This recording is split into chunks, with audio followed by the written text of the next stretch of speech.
এই লেখাটা ২০২১ সালের লেখা। তারও আগে কিনা মনে নেই ঠিক। লেখাটি এমন। লেখাটির নামই হলো ৭ বোন। লেখাটি এমন: ৭টি মেয়ের ছিল হাসিমাখা সেই মা, মাকে এখন হারিয়েছি সবাই।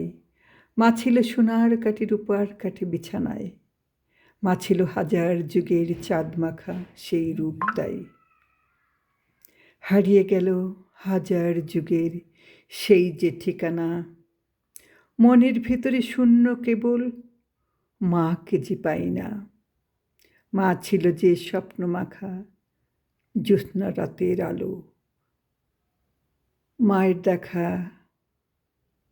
সে সুরগুলো হচ্ছে এলোমেলো।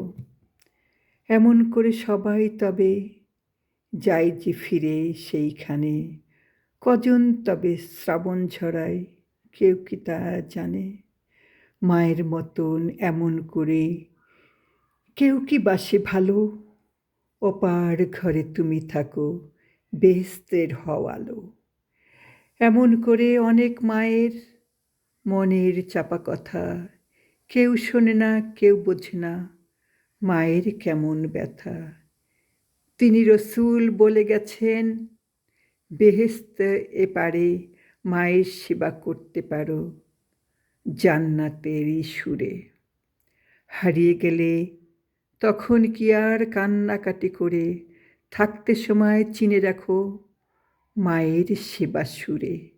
৯টা মাস পেটের ভেতর কেমন বোঝা ভারী, সেই মাকে নাও না চিনে বেহেস্তে কান্ডারি। ৭টি বোন আজও আছি মায়ের কথা মনে, শূন্য হৃদয় এই হাহাকার, মা নেই যে জেনে। দাও না প্রভু সেই মায়েকে বেহেস্তে বাগান, তুমি যেন ৭টা প্রভু, কি আছে কল্যাণ। মাগো মা।